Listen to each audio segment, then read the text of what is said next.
to Focus Today with Tim Elbert. Yes, the man is here that knows all your plant questions. No, he doesn't know your questions. He's not quite that good yet, but he knows the answers to the questions that you have. Tim, good to have you here. Hey, good to be here. This is Four Seasons Nursery, of course, and this is a time of year when things are growing like crazy. So we've got the hour to talk about some of the stuff that you need to have answers to, whether it's weird stuff that's happening, or maybe not so weird and you're just trying to figure out what to do with this stuff. You know, I've noticed a lot of the questions have to do with like potted plants and root problems that they have and mold in the yard. I've got quite a bit of that now that I think about it and all of that.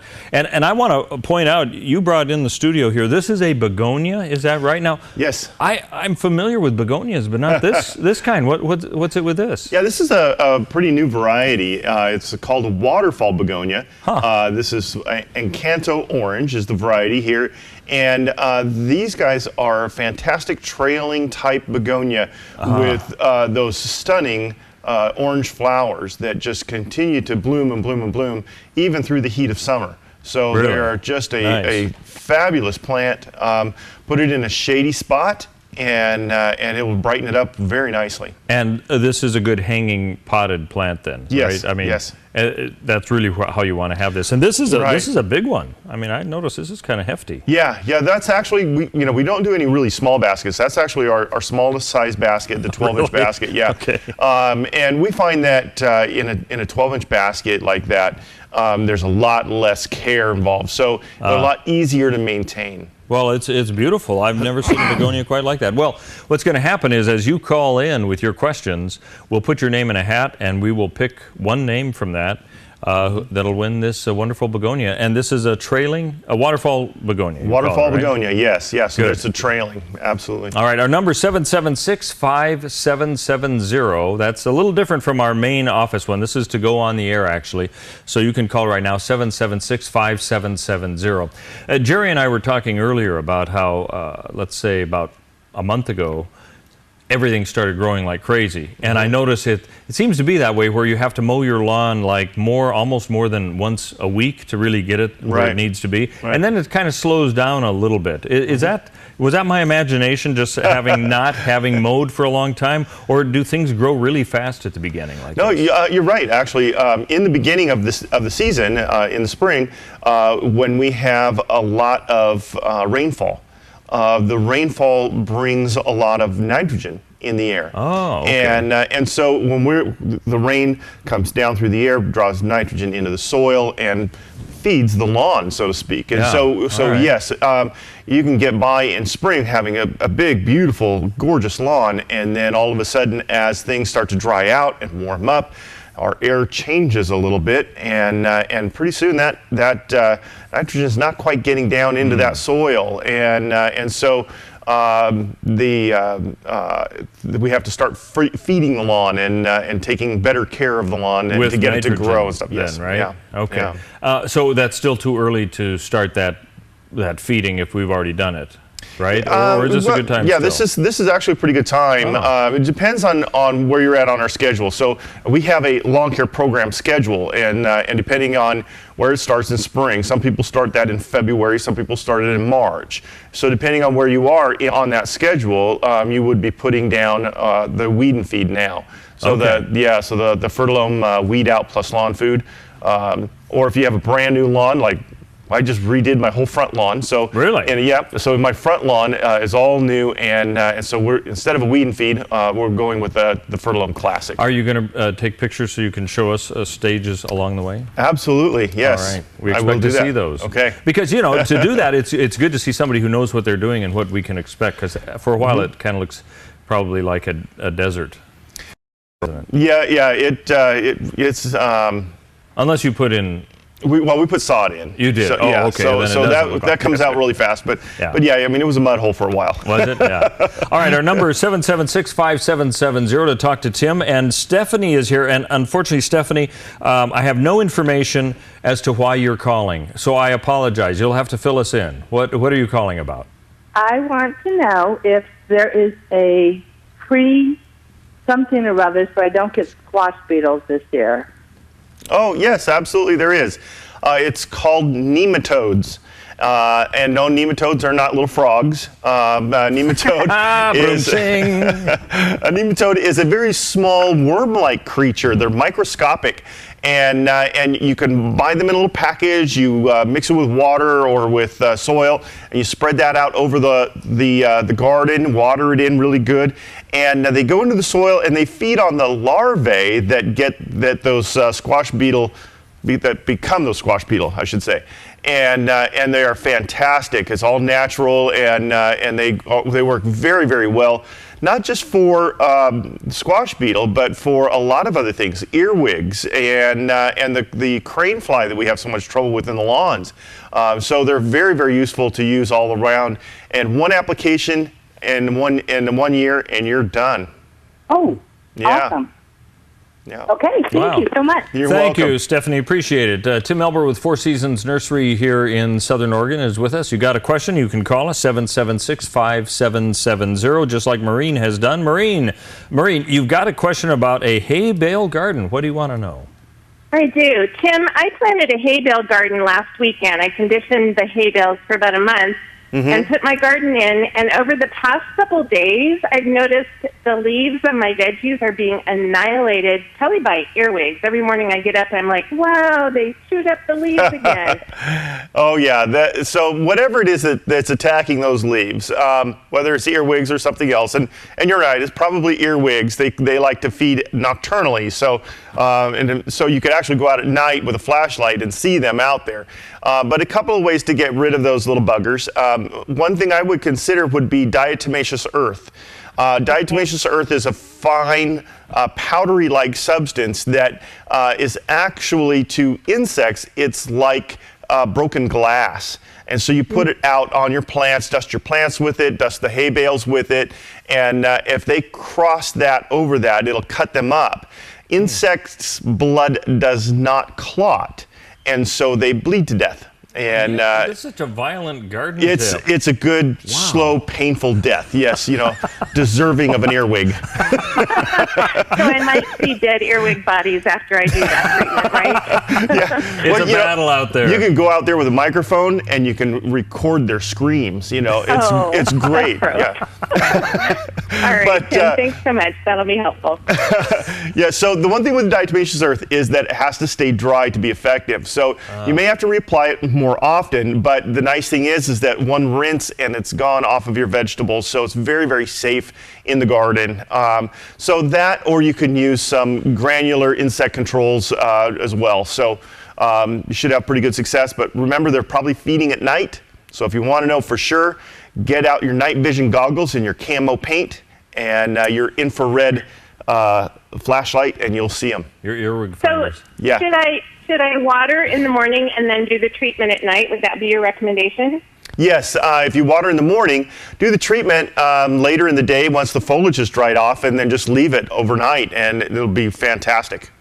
Great. Thanks, Tim. All righty. Thanks, Maureen. Appreciate it. Now, a hay bale garden, I'm guessing what that is you put out hay bales in a circle or something, and then you put soil in the middle? Is that kind of how that, is it a border? No, actually, you're planting inside the straw bales. Oh, really? And, okay. Yeah. I can't say I've ever seen one of those. Maybe that's more common than I... Yeah, what you do is the straw bales will begin to break down and compost. And as they compost, of course, they release nutrients for the vegetables.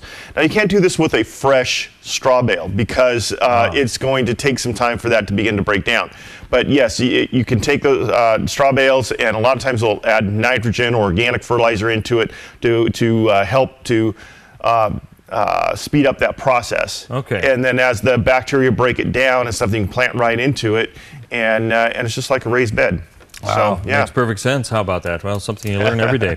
776-5770, the number to call. Tim Elbert's our guest with Four Seasons Nursery, and then we've got this wonderful begonia that we'll be giving away to somebody who calls in at this number. Jan is on the line with us. Jan, leaf miners. You've got some problems with leaf miners, it sounds like. Yes, I do. It's just obliterating my chard, and I've had to tear off tons of leaves, and I've heard that it's a microscopic bug that gets into the leaf. You can't really see it. The leaf turns white, and I've been told to pick it off and don't even compost it, throw it in the trash because it'll spread. Right. And I'm organic only, so, you know, what do I do about this besides picking off the leaves? How can I stop it? Okay, so being organic, you can use spinosad, or some people call it spinosad. It is a product made from a fermented bacteria, and you can spray that on. It works fantastic on leaf miners. What happens with leaf miners is that the leaf miner gets inside between the outer layers of cells on a leaf, and they feed on the inside of the leaf. And that's why you see that white, is because all the inside, all the photosynthetic cells are being eaten up, and all it's leaving behind is the skeletal remains of the epidermis of the leaf, if you might call that. Anyways, and so that's what's going on. So once they get inside there, it's very hard to get rid of them because they're protected by that leaf. So picking off as many infected leaves as you can, and then doing a good spray with the spinosad, and you should be in pretty good shape. Do the spinosad once a week for about 3 good applications, and then you can watch and see what happens, and you should have had it under control by then. So can I eat the chard? Yes, the spinosad washes right off. Yeah. Okay. And also on that straw bale thing, I've been interested in that. Do you cut into the straw bale to kind of make a bowl in the hay? Yeah. I haven't done it. I've only seen it done, and so if I remember right, though, as that straw begins to break down, it becomes looser and looser, and so it's easier to just kind of dig down and part it and drop the plant in, and away you go, or drop seeds inside of it, and then they'll just root and grow. So yeah, kind of a neat deal, kind of a fun project. Well, I'm going to try it because I've got a straw bale that's decomposing badly that I forgot about. Oh, there you go. Well, good. Thanks, Jan. Appreciate it very much. Okay, thank you. All right, to be a part of the show, of course, with Tim Elbert and Four Seasons Nursery, you can call us at 776-5770, and we'll be again giving away this wonderful begonia, hanging waterfall begonia, right? Yes. Yeah. We're going to take a real brief break here and then be back with more of your questions. Feel free to call us 776-5770. More of your gardening questions and answers on the way here on the Dove.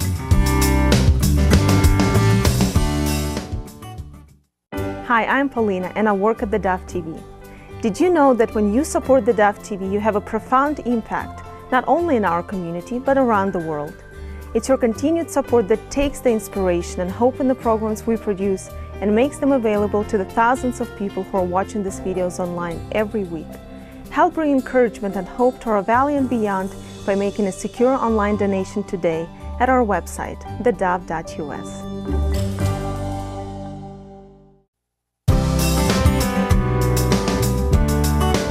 To focus today, Tim Elbert from Four Seasons Nursery is with us, and we're talking about all the stuff that you may be having problems with growing, or maybe you're growing the wrong things and you want to get rid of some stuff. Whatever it is, you can call us. Our number is 776-5770. We've got this waterfall begonia that we'll be giving away for all those who have called in. You'll be able to have your name put in the hat, and we will be giving this wonderful hanging basket back. Before we go to a call, this is kind of the summertime where things change quite a bit, and you've actually got some needs for people at yes. your garden, don't you? Yes, absolutely. We have some opportunities for people. We have our water crew going out and watering the hanging baskets in the cities, and it's quite a diverse group. I mean, it's all the way from Eagle Point down to Ashland. Yeah, from Eagle Point all the way to Ashland. Yeah, so it's a fun evening. It is. We start at, I think it's about 10 o'clock at night. They get done about 4 o'clock in the morning. And basically just watering the hanging baskets. A very easy job.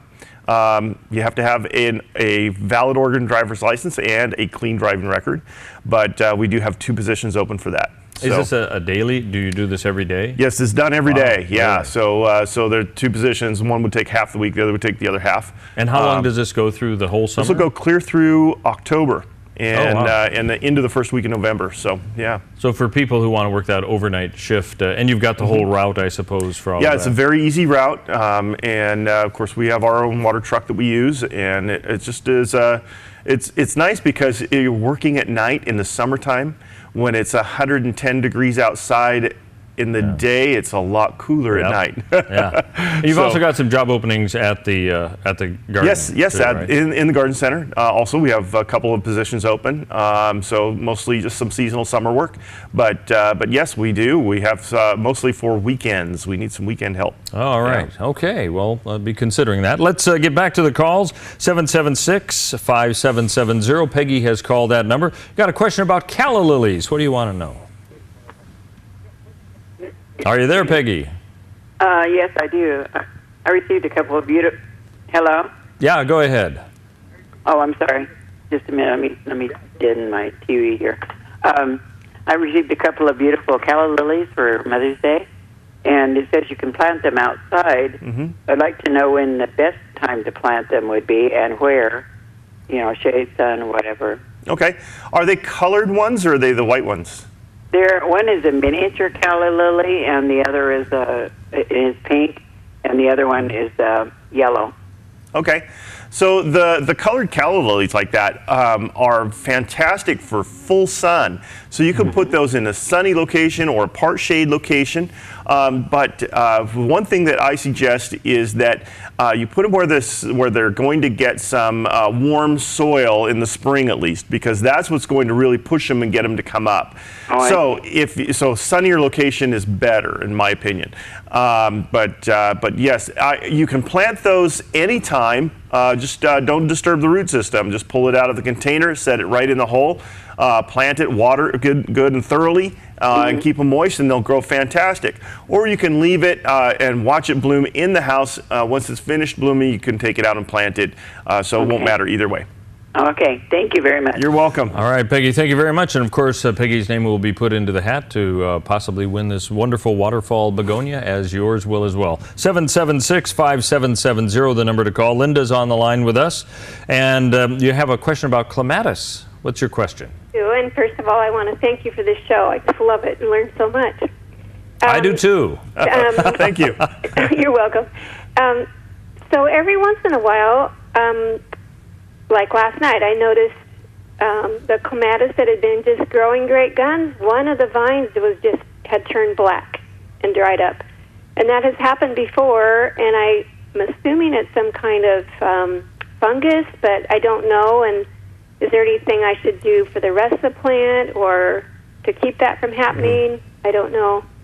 Yeah, you're right. It could be fungal or bacterial, either way. Hard to tell for sure, but the turning black is a sure sign that is definitely more disease-related than anything else. Right. So I would suggest a product called liquid systemic fungicide. It's put out by Fertilome, and you can spray it on the foliage and then water the roots with it.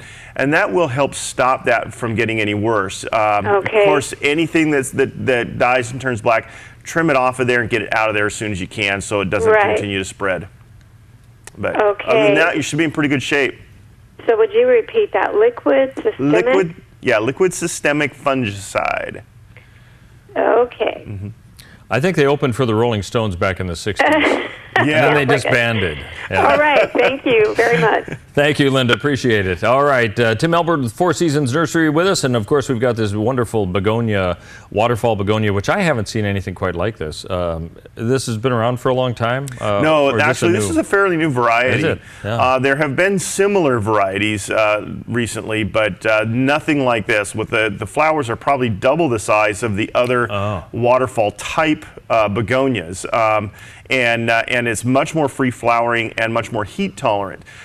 Typically begonias for us need a lot of shade, and this one of course does as well. It's just that in that heat of summer, sometimes the begonias just don't bloom well. But this one here will continue to bloom through the heat of summer and be beautiful all summer long into fall, and you could probably even bring it in the house over the winter. Yeah. Wow, that's terrific. Well, Tim brought that in from Four Seasons Nursery, so again, we'll be giving that away for all the people who call in. Your name will be put in the hat. 776-5770, the number to call. Jane is on the line with us, and she's got a fig tree question. 597-4472. Okay, that's a great number. Is that and so you've called us, Jane. How can we help you? Oh, I can hardly hear you. Oh, I would talk louder, but it may not help. Oh, I'll turn my radio off. That might help. That's probably what would help. So, and that's a good reminder for everybody. Make sure your radio is off, because we'll get this kind of swirling feedback that way. So, all right, Jane, are you back? Yes, I'm back. All right. What's your question about your fig tree? Well, it's a huge, big tree, and it's coming up. It's not just one, tree coming up. There's different things. I haven't cut any of them off, and it's real huge. It's probably 10, 15 feet tall. Mm-hmm. But anyway, all these branches are coming down from the ground bit. I don't know if that's a reason, but the figs, there's a lot of figs, but they're no good to eat. They're mealy, like inside. And it's just loaded with figs every year, but they're just no good to eat. Any idea, Tim? Wow, I've never heard that with a fig, so that's interesting. Does it sound like some of their growth is leaching on or something? Yeah, I doubt it. Most of the figs are not grafted that I'm aware of. So it doesn't sound like that would be the issue. Have you had good figs on it before, and you're just not having good figs now? No, I've never had any good figs. The first year it had maybe 4 or 5 on it, and each year it got more and more. And now it's just hundreds of last year and this year, hundreds of figs on it. And but I didn't know if you needed to cut all these other branches off or what. And I watered it very deeply, all the time last year, and it's just never had. The figs aren't any good, and I love figs. Yeah. And it was not grafted.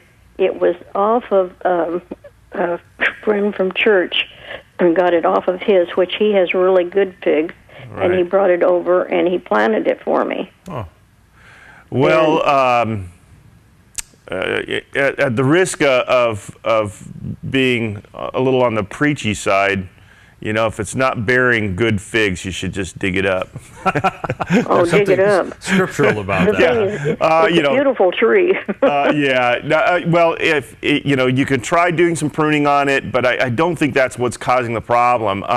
If your figs if your figs are not good this year, bring me some in so we can check it out, and maybe we can look into it and see if there's a problem. In the meantime, I'll do a little research on that, see what I can find that would cause a fig tree not to be very good fruit, and see if maybe there's a problem that can be solved. But at this point, I have no idea. I'm sorry. Well, there's no nutrient hardly in this ground at all, and I haven't fed it anything either. That shouldn't have an effect. If the tree is looking good and it's producing, then it's getting nutrients somewhere. But if it's just not good fruit, then it's just not building sugars. And either that's a genetic thing that just needs to, that needs to just go away and replant a new one, or it is, there might be, an insect or something that could be taking the sugars. I don't know. I'd have to research it to find out. Okay. So. Well, Jane, we wish you the best in that. We'll have to see how that works out. Yeah, bring me some figs. We'll figure it out. Well, I'd like to do that, but, let me see. They're not very big right now, but... wait until they're ripe, and they're supposed to be... wait till they're ripe. Okay. Yeah, and then bring some to me, and let's take a look at it then. We'll try one and see what maybe is going on. Okay. Great. Thank you, Jane. All right, our number is 776-5770. We're going to take a brief break here. Tim Elbert with Four Seasons Nursery is with us. We're going to be giving away, of course, this wonderful waterfall begonia plant for those people who've called in. Your name will be put in the hat, and at the end of the program, we'll be giving that away. 776-5770. Back with more of your questions with Tim Elbert here on the Dove. Hi, I'm Paula, and I work at theDove TV. Every day we get letters and emails from people who've been encouraged, blessed, and challenged by the programs on theDove TV. But we couldn't do it without you. Did you know that more than 90% of our income comes from people like you? You can help us continue to bring inspiration and hope to our community by making a secure online donation at our website, thedove.us, or call us at 541-776-5368.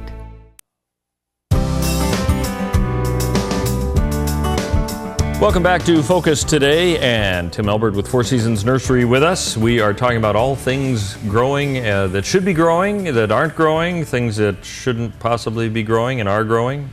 we cover it all here with the plant stuff. Plus, we've got this wonderful waterfall begonia that Tim has brought in from the nursery there that we'll be giving away to somebody who calls in and asks a question. Your name will be put in a hat, and then we'll do the big giveaway. 776-5770 is a number for you to call. All right, Kathy is on the line with us, and we're moving now from plants to science fiction and underground creatures. What do you have that you want to talk about? Well, a couple years ago, a gopher came into my yard from my next-door neighbors, and it didn't do any damage, but eventually I discovered that it kind of went under my house, and then it just sort of disappeared. Now, my front yard is now, I have a long, narrow lot, and half my front yard is a crushed granite driveway.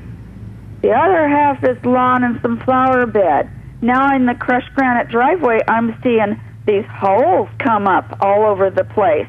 And there's a little dirt area that I wanted to turn into a flower bed to the side of the driveway, and I saw some holes there with little mounds, so I'm suspecting it could still be a gopher, but I don't know. We may have been able to find out about the missing gopher here. Yeah, well, when I found some of its holes, I put the poison peanuts down and then a rock on top, but that hasn't done anything. Yeah, gophers and moles are voracious little creatures, and they can be very devastating. They are territorial, so they will not move out of an area if they don't have to. But they can breed, I think, 8 or 9 new little babies in a brood.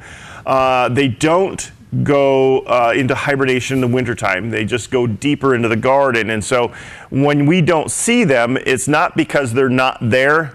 It's because they've just gone deeper, and they can do a lot of damage that we cannot see over a period of time. And so probably what has happened for you is that the gopher found a great place to live under your house, and had babies, and now those are going out and finding their own areas, and so you probably have more than one gopher problem here. Yeah, I did see some sign behind the house in the backyard that the dog was digging up where there was a hole, and then once the dog started digging spots, then the spots quit. They quit coming. Yeah, they'll move out of the area because they're afraid of the dogs, That could be, but they haven't gone. Now, this area I'm seeing them in, the side of my driveway in that little soil area that doesn't have much in it yet, is right next to my next-door neighbor who's just been improving his yard and fixing his flower beds and fixing his lawn, and is looking nice, but they haven't gone the other side of the fence into his yard as far as I know. But like I said, I put down the poison peanuts, and I can't find their runs because it's in the crushed granite driveway. Yeah. So I don't know what to do to get rid of them. So there's a product that we carry called Molgo. It's a granule product. What a great name. Yeah. Wow. And there's actually, I think we have a liquid one too. But this is it's a castor bean oil product. You can put it down. It's harmless to animals, actually. In fact, it doesn't kill the gophers and moles, but it does make them sick. And then they will want to move away. So it makes your area uninhabitable for them. And I put it down in my yard about every 3 months or so, and it keeps them out of my yard and does a fantastic job. So it's a topical. So yeah, it's something you just put over the top. Now But you soak it in? I'm sorry, what was that? Do you water it in? Yes, it needs to be watered in. So in your driveway area, you'd have to put it down and then really water it in thoroughly. But it should do a pretty good job of helping keep them out. Drive them over into my neighbor's nice yard? Well, it's probably where they came from, so yeah. Well, no, they came from another Have your neighbor give me a call. I'll tell them what to do. Originally they came from a neighbor that, I have a long, narrow lot, and I'm close to a corner. So the yard they came in from was way around the corner on the side of my yard, worked its way through my strawberry bed, did not do any damage, didn't kill any plants. But didn't go very far in the rest of my yard, and then I did see evidence of it under the house at one point because last winter I had rats under the house, which I had to get rid of. Yeah. And so when I lifted up the vent cover to get under the house to get rid of the rats, because I could hear them at night, and I could see mounds under there, and I thought, oh dear, but I couldn't do anything about it. I got rid of the rats and with the poison brick things. And then now I'm seeing them work their other side of the house into the front yard, and it's a totally different neighbor on the other side who wouldn't be very happy if I drove him over to his yard. Yeah, well, you can either do that or start naming them. Oh, thanks. Yeah. Well, so far they're in the driveway, but they're ruining my plans for this one little area that I wanted to plant. Sure. And they haven't gone the other side of the driveway into my lawn yet. But I've heard there is supposed to be a thing you can hook up to the exhaust of your car. Yeah, that's actually what my neighbor's doing. He's really? Yeah, he's carbon into one of the monoxide holes poisoning into the ground. Yep, that, or some people will flood them out with water and different things like that. But I tried that. That didn't work. Yeah, the only problem with all of that is that you still have food there, and there are still gophers in your area. So unless what could they be feeding on underneath a crushed granite driveway? Oh, they're probably not feeding under there. They're probably nesting under there. That's where they've got their condo. Yeah. Oh, thanks. So Molgo is what you're saying. Yep, Molgo seems to work really good for me. You can try that out. There's traps and there's lots of different things you can use, but the one that I have great success with is Molgo. Oh, well, I'll keep trying. Thanks, Tim. All righty. Thanks, Kathy. And if you decide to start naming them, let us know what you call them. Yeah, we'll Harry, Fred, we can Joe, help you name them. Samantha. Yeah. Wow, that's the one thing that bothers me about moles and gophers. They just don't respect property lines. I know. What's the deal with that? I know. It's like deer. You know, you put up signs that say no grazing, but they still do it. Didn't they learn how to read at some point? You'd think, you know. Wow. Tim Elbert with Four Seasons Nursery is with us. You can call us 776-5770. We still can take your calls. We've got until the top of the hour, and we'll be amassing your names. And then this beautiful waterfall begonia could be yours because we'll be giving it away to one of the individuals who calls the number to be on the air, 776-5770. Before we go to the next call, Tim, anything we should know about this time of year? We're in kind of a zone here where things are growing and everything well. Something that maybe should be done now for maybe better insurance when things get hotter in the summer? Yeah, well, because we are in that transition right now where we are beginning to see the drier, warmer weather come through, now's the time to really work on we're going to be increasing our watering and work on continuing to try to drive the root systems of our plants and our lawns deeper. So begin to bring the lawn up a little bit, get it a little taller, so you won't have to water as often, and then also good deep soaks on your trees and shrubs to help them to you want to water them and then allow them to dry out, then water them and let them dry out. And that will force those roots down deep, allowing them to get their own moisture down in and save you a lot of money on your water bill. Yeah, okay, that's a great idea because temperatures are still relatively mild, but I know that with the dry conditions, we don't have high humidity. It can, at least topically, it can dry out pretty fast. Oh yeah, things can dry out very quickly. Rose bush is the same way as other plants as far as hedges and things like that? My yard is fairly established. We're redoing some stuff in the front yard right now, but my yard's fairly established, and so with my trees and shrubs, I have not yet turned on my drip system. Oh, okay. So we've had a couple of days where I went out and looked out and was real on the dry side. Yeah, I've noticed that. Not your yard, but mine. I haven't been over to your yard to look at it, but I noticed that same thing on my yard. Anytime. Oh, thank you. But yes, but I've managed to keep from watering, and but I don't think it will be for much longer. I think pretty soon we'll be turning on that drip system, and we're going to go for that once a week try. Get a good deep soak. That drip system will run 1 to 2 hours, but once a week, and you'll see a lot better success going with more water less often on a drip system than a lot of water, little water Often. Often, yeah. Okay. All right, good. 776-5770, the number to call. Tim Elbert with Four Seasons Nursery with us. Nancy is on the line, and we haven't had a fuchsia plant question yet, but we do now because, Nancy, that's your question. What do you want to know? Okay, I've got, I received it's about a 3-foot fuchsia in a hanging pot, and I think the pot's 8 to 9 inches. It looks like it's pretty cramped. But I'm having trouble watering it and keeping it alive, and I want to know where a good placement is to in the yard to hang it, and how often do I water it, and how often should I fertilize it? Okay. So it needs to have shade. So make sure that there's no direct sun on it from at least 11 o'clock on. Okay. If shadier, the better. And it'll do better.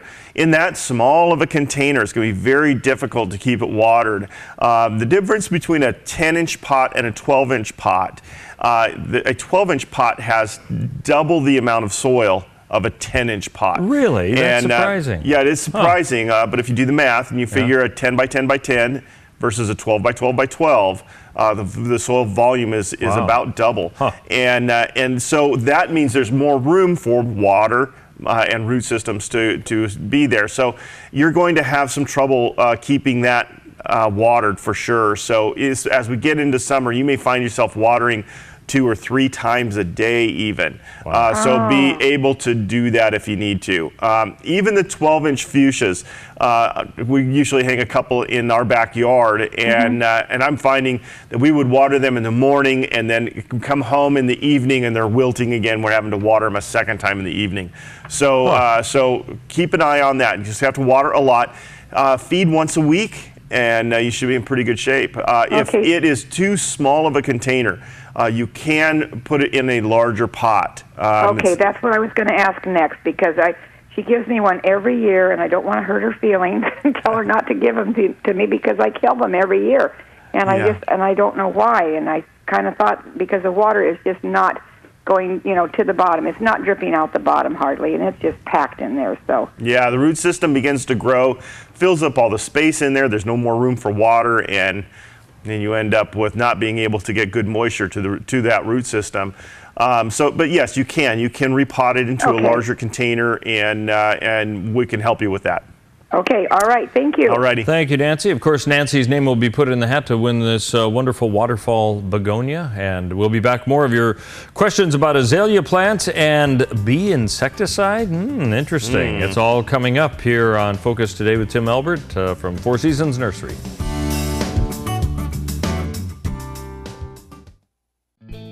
Hi, I'm Daniel and I work at theDove TV. Compared to Portland, Seattle, and LA, Medford might be considered a small market, but at theDove, we're excited about the opportunity to make a big impact right here in our community. And you help make that happen. Did you know that more than 90% of our income comes from people like you? You can help us now by making a secure online donation at our website, thedove.us, or by phoning 541-776-5368.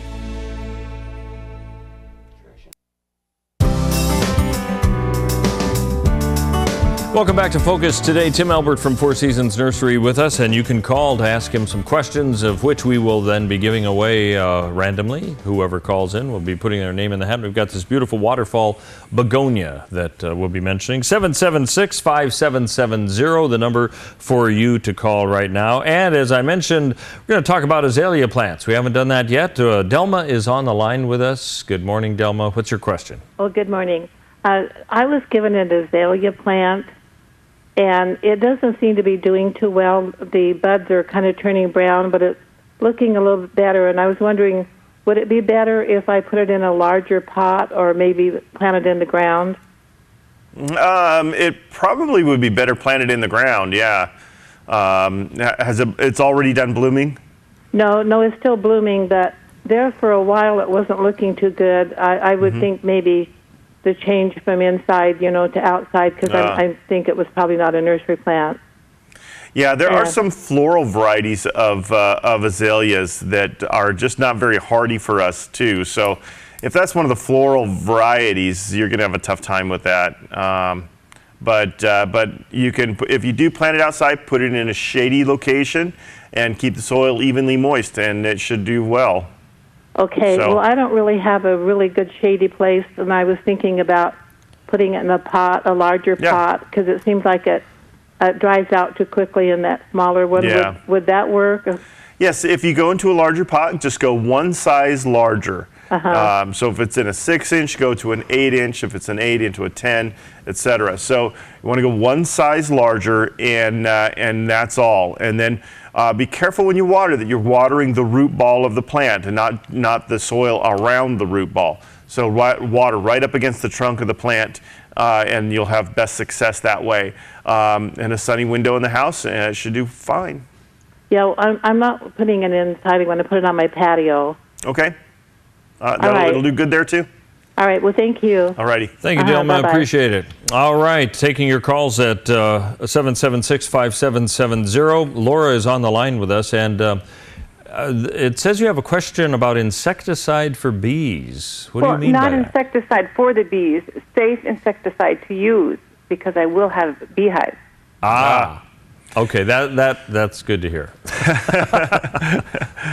Okay, so when it comes to bees, there are no safe insecticides. So any insecticide is going to kill a bee. The key would be to using the pesticides correctly so that they don't affect the bees. So if you are, if you are having a problem with some insects, then limit the use of the pesticide to just those areas and spray when the bees are not around. So usually late in the evening, the bees go back to their hives.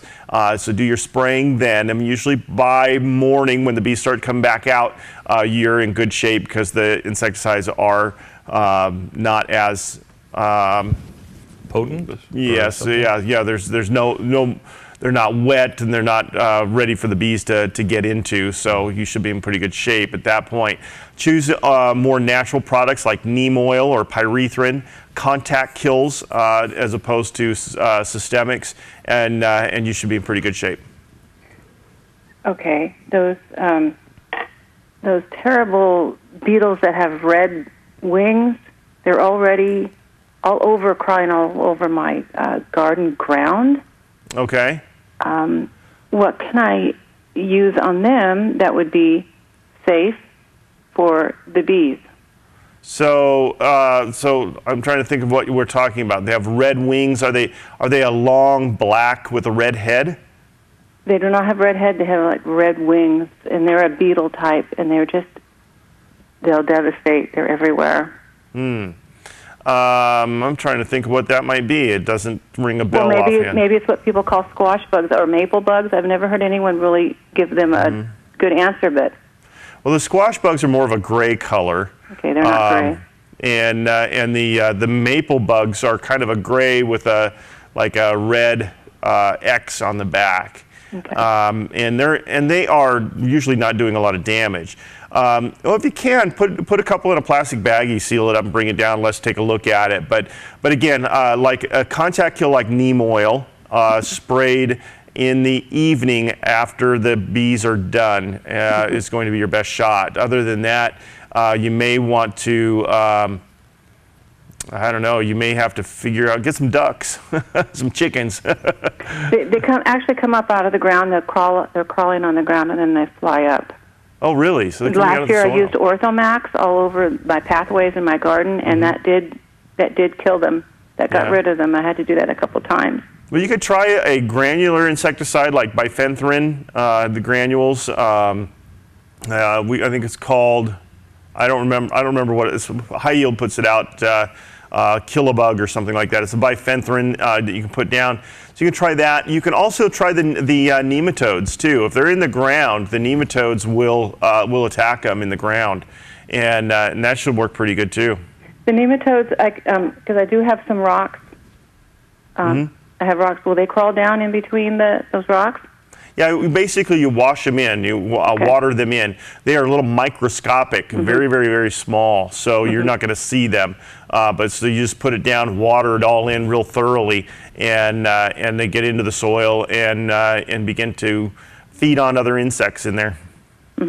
So, Thank you. All right. All right, Laura, thank you. Appreciate it. Our number 776-5770 to talk to Tim Elbert with Four Seasons Nursery. We go now to Cody's on the line with us. It sounds like you've got a dying tree with a question about that. Yes, I do. I have a redwood ash tree, and it's about 6 years old, and the middle of the trunk, way on the top where it's growing, the green part's growing, it keeps dying. And I cut it off, and then that line where I cut it off dies even further down. And I don't know what's wrong with it. It may be rotting in there after you cut it, and that might be causing it to die back further. You can try sealing the cut, although usually that doesn't work very well. But if it's beginning to cause some problems with the overall structure of the tree, you're going to probably want to take it down. Those guys can get kind of brittle, especially if they're not pruned correctly. So that makes them a hazard for big limbs breaking and falling in a heavy wind. So if it looks like that might be an issue, you may want to end up yanking it out and replacing the tree. But it sounds like it could just be every time you're cutting it, some rot is developing inside there, and that's just causing more problems. Well, it doesn't look like rot. It's just dead. It's like brittle dead. Yeah. Well, the rot would be in the cambium, not necessarily in the wood of the tree. So, but again, hard to know because that's one that you'd have to see to know for sure. There could be a fungus that's getting into it, that's attacking it. And if that's the case, again, just pruning it out is the only thing you can do. But if pruning it out isn't working, you're probably going to end up losing the tree. Okay. Yeah. So pulling it out would be the best thing. This is what it sounds like from this end. Okay. Do you have any of those trees there? I believe we do, yes.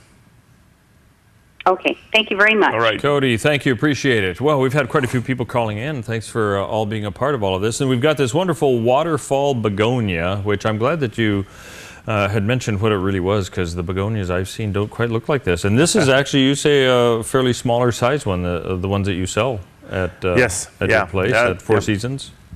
Yeah, that's the small size basket. That's a 12-inch, and yeah, that plant will probably get 18 inches tall and 2 to 3 feet wide. Okay, well, I'll tell you what. I guess we can take one more call. Carol's on the line with us. You got a quick question about earwigs. What is that?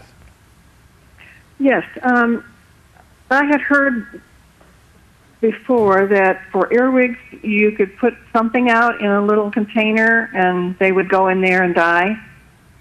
Oh yeah, there's a couple of home remedies for that. Some things like I've heard like a tuna can with some soy sauce and a little cooking oil, and soy sauce attracts them. They fall into the cooking oil, it kills them. I've heard beer even attracts them. They get in there, they drown, and it's things like that. But we find that the nematodes work really good for control of earwigs by controlling of the larvae in the soil. So, but yeah, that could work. I'll give it a try. Okay, would vinegar work? I'm not sure. I've not heard of vinegar being attractive to them, but it wouldn't hurt. Throw a little bit of it out there and see if they crawl into it and. Check it the next morning, see what you have. Sounds like a party. Okay. Okay. Thanks, Carol. You so Appreciate it very much. All righty. All right, well, we've got the names here, so Tim, go ahead and reach in there, and we're going to find out who's going to get this wonderful waterfall begonia hanging basket. All right, Nancy. Nancy. Yeah. Hey, thanks very much for giving us a call, and thanks for being here. A lot of great questions. We had quite a diversity this time. Yeah, we did. And we'll be, growing all sorts of other things. Any one thing you'd say would be great for this time of year that maybe you have out there at Four Seasons that people might want to get? Of course, everybody's putting in their veggie gardens right now, so get lots and lots of veggies coming in. So get those in. Of course, hanging baskets have been going like crazy. So if you've got a spot for a basket, you're going to want to get yours right away before we're out. Just north of Vilas Road. All right. Yes. Well, thanks for being with us. All right, thank you. Thank you for joining us here on Focus today, and Tim Elbert.